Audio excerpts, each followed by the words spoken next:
I'm Joe Rotella, Chief Medical Officer for the American Academy of Hospice and Palliative Medicine. I'm at the Annual Assembly of Hospice and Palliative Care 2019. My guest today is Steve Smith, the Chief Executive Officer of the American Academy of Hospice and Palliative Medicine. Welcome, Steve. Hey, Joe. Good to see you. Steve, when did you start as a CEO, and what was the Academy like at that time? Well, it doesn't seem like it was that long ago, but actually it was about 12 years ago now. So I started in the position in August of 2007. And at that time, the Academy was, I think, going through some growth spurts and some anticipating some transformative times ahead. And they were trying to determine whether those were going to be rocky waters or smooth sailing, and I think it was a exciting time to be joining the team. And we had one of the things that stands out in my mind is the American Board of Medical Specialties had recently approved hospice and palliative medicine as a new subspecialty. So there was great anticipation and angst around both the opportunity and what if people don't sign up?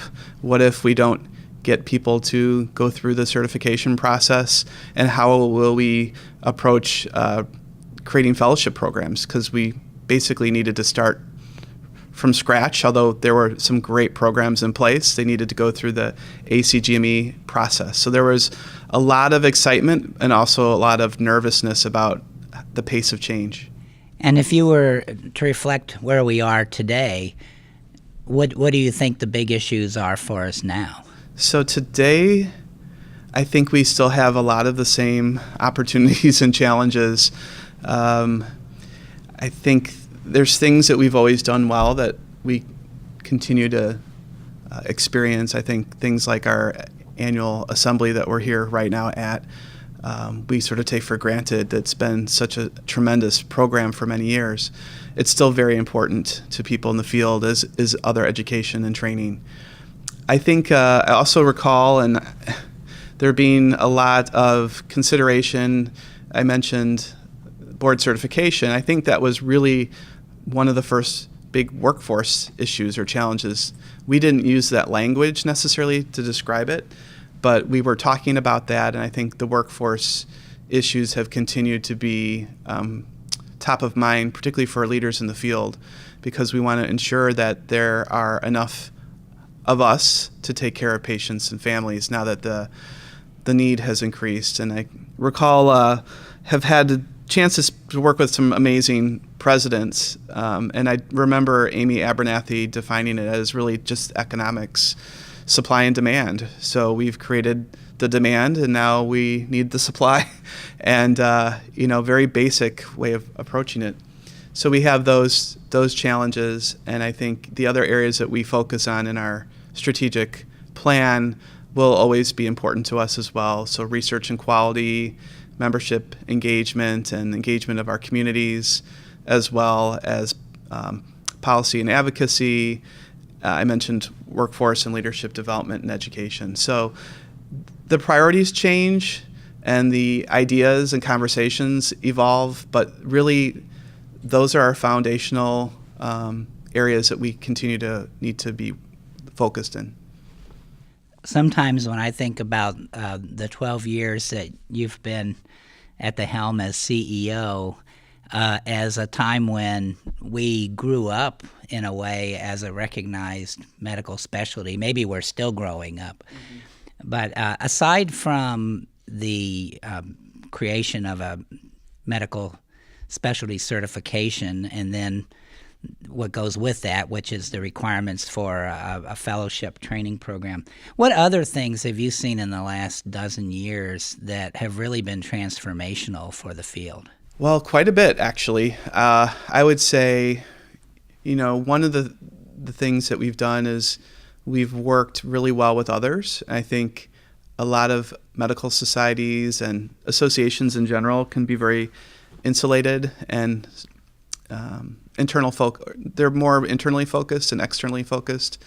And I believe that at the time when I arrived, AAHPM is in good shape, but there was a desire to be recognized outside of just the people who belong, and to see our vision and our abilities as something that could transform healthcare. So that's required us to not only work with our family of organizations in the hospice and palliative care world through our coalition, but also become more engaged and visible in the House of Medicine with the AMA, as well as just sort of within our communities, within healthcare. And it's not really just the academy that's doing that. It's all of our members who are doing that. When they come here, they're learning from each other, not only how to be good clinicians, but also how to be leaders. And so back in their own communities, they're really the ones who are raising the awareness and the profile of this important work. And we're the place where they come to find support and to hear ideas and to be re-energized and to learn some new skills to help them do that. Speaking of leadership, how do you think people would describe you as a leader? Oh boy. Well, I certainly think that I try to be strategic. I have my strength profile, so strategy is in there, and communication is also high up. I believe that's really important to build trust with people, to share information so that everybody has a similar understanding of situations and opportunities.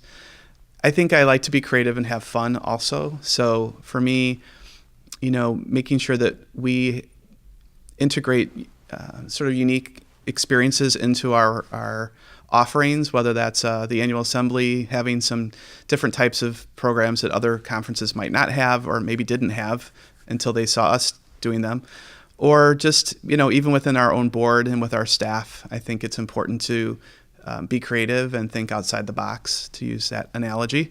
So those are, I guess, I have a playful side as well, and like to be creative and think of new ideas, and that can be helpful, or sometimes it can be distracting depending on your mood and the day and what else is going on.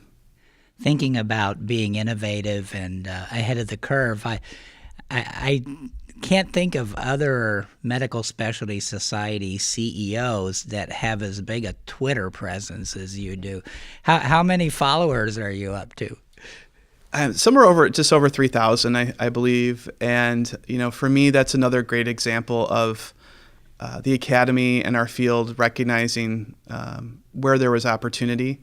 And I followed other people into that space. I remember Christian Sinclair talking to me in 2008 about the academy needing to get on Twitter. And at the time, I was up on what was happening in social media, and I'd heard of Twitter, but I didn't know anybody that was actually on it.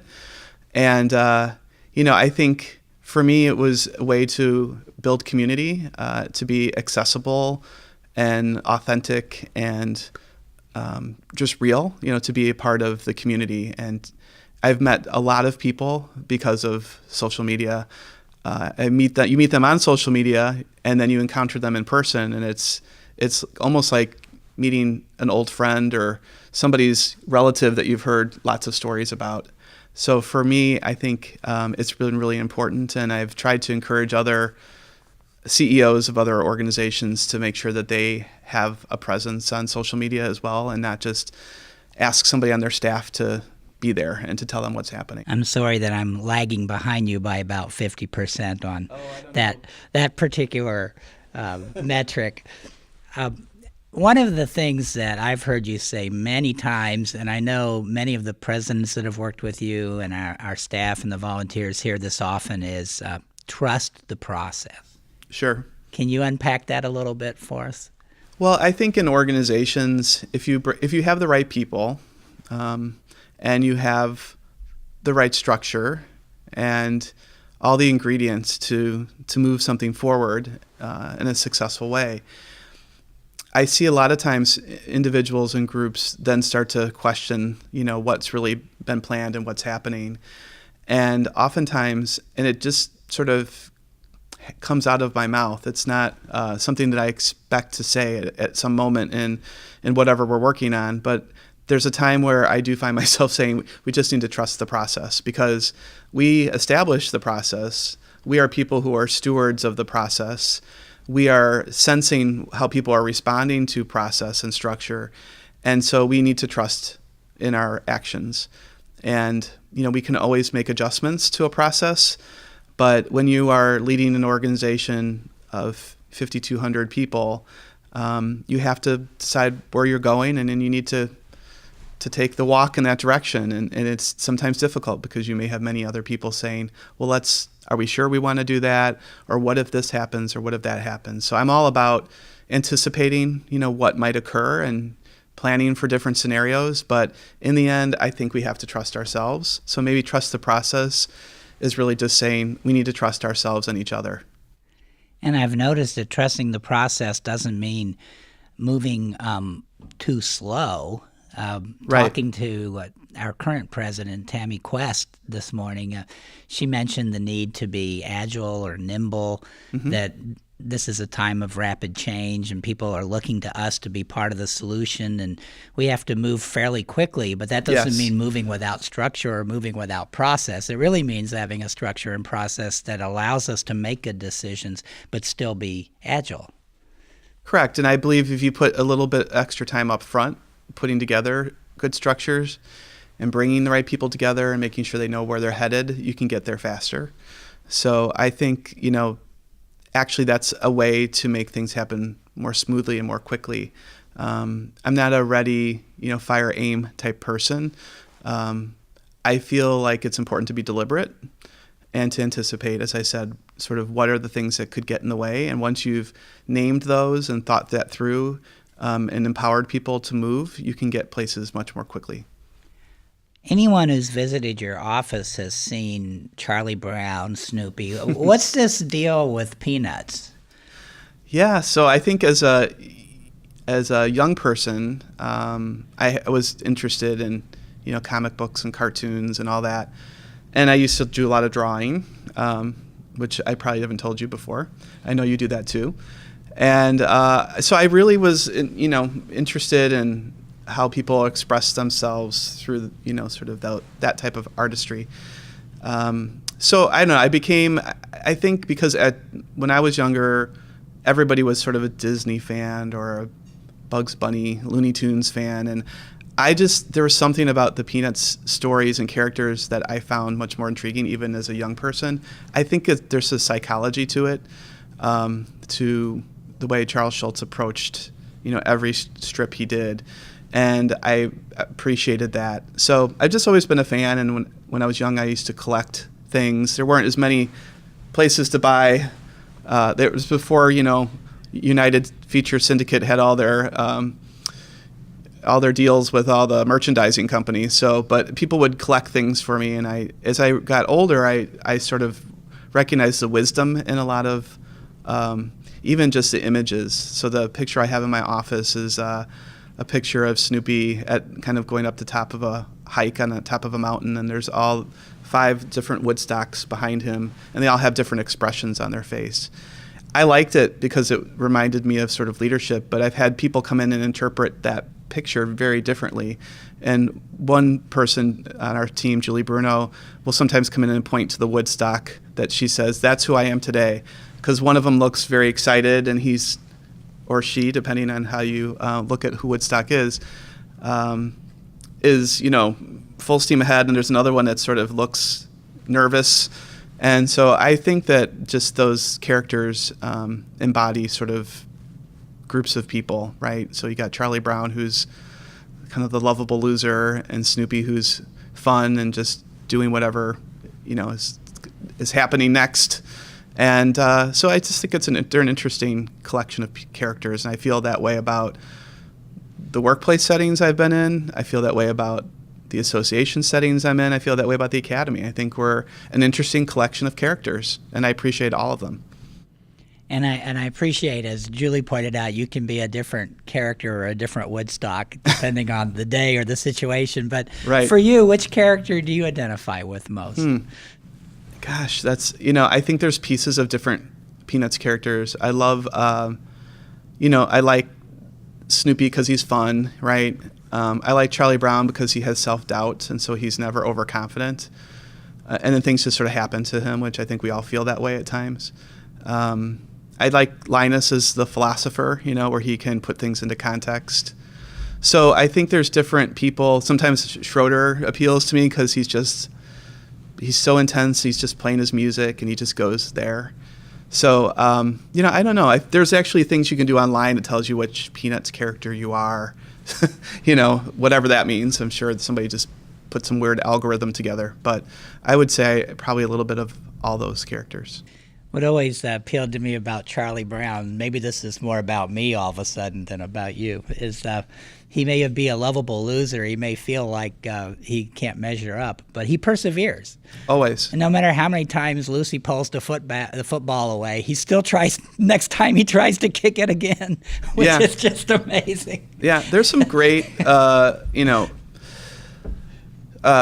books written up, sort of literature perspective on Charles Schultz, which is really, I find, very interesting. There's so much more there than you realize, and even, why Lucy's pulling the ball away, or that she's the one that's charging people to give advice to when she's the crabbiest person in the neighborhood. It's just fascinating, and I think, I just think people are like that. They have layers to them, and they're interesting for lots of different reasons. So I think the reason I enjoy working in the association world is I'm interested in the sociology of organizations and groups and how they function together. I'm interested in the psychology of individuals and how they work together and lead. And then I have a passion for healthcare and just helping professions in general. And so for me, AAHPM is just all those things wrapped up into one. Well, before we go forth and mingle with the crowds at this crazy, wonderful thing we call the annual assembly, do you have any last thoughts you'd like to share? Well, it's just the Academy is just an incredible place, and this meeting to me is like Christmas and Easter and Valentine's Day and New Year's and Hanukkah all wrapped up into one, and maybe your favorite birthday too. So it's a time that's special, I know, to everybody, and I look forward to it. But it really sort of embodies for me what the year of working with the Academy is. It's just that it's all happening at one time in one place. So no, I'm so proud of what we've accomplished together, and most importantly, I know that what happens in the association, in this Academy, influences how people are able to do their work with patients and families. And it's just such a humble group of leaders that really care about what they do and care about each other. And I think that as staff, we are very much that way too. So it's really great synergy to have volunteers and staff and members and customers and consumers of our information and products all in such great alignment. Everybody's here for the right reason. And so I'm excited to go back out into the assembly world and spend as much time as I can with those individuals. Well, we have your steady guidance to thank for another fantastic assembly ahead of us, and go out and have a great time. Thanks, Steve. Thank you, Joe.